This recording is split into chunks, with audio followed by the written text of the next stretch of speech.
Chapter 7. No longer bound to the law. Now, dear brothers and sisters, you who are familiar with the law, don't you know that the law applies only while a person is living? For example, when a woman marries, the law binds her to her husband as long as he is alive.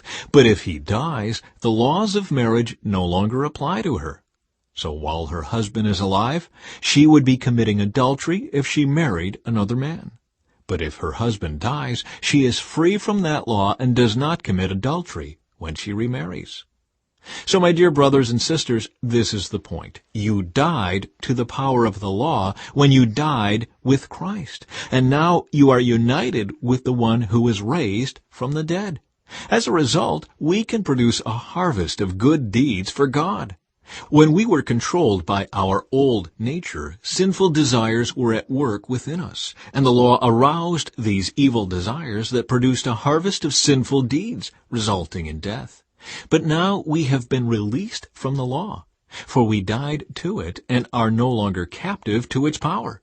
Now we can serve God, not in the old way of obeying the letter of the law, but in the new way of living in the Spirit. God's law reveals our sin. Well then, am I suggesting that the law of God is sinful? Of course not. In fact, it was the law that showed me my sin. I would never have known that coveting is wrong if the law had not said, "You must not covet." But sin used this command to arouse all kinds of covetous desires within me. If there were no law, sin would not have that power. At one time, I lived without understanding the law. But when I learned the command not to covet, for instance, the power of sin came to life, and I died. So I discovered that the law's commands, which were supposed to bring life, brought spiritual death instead. Sin took advantage of those commands and deceived me. It used the commands to kill me. But still, the law itself is holy, and its commands are holy and right and good. But how can that be? Did the law, which is good, cause my death? Of course not. Sin used what was good to bring about my condemnation to death. So we can see how terrible sin really is. It uses God's good commands for its own evil purposes. Struggling with sin.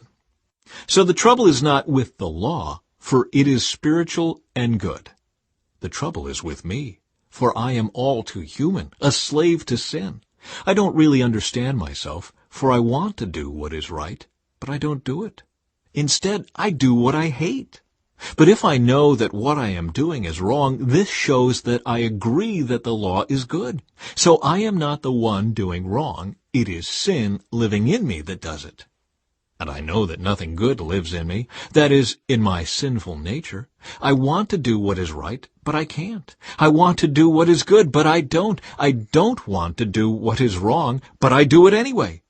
But if I do what I don't want to do, I am not really the one doing wrong. It is sin living in me that does it.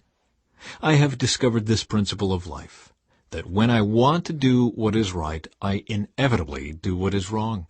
I love God's law with all my heart, but there is another power within me that is at war with my mind. This power makes me a slave to the sin that is still within me.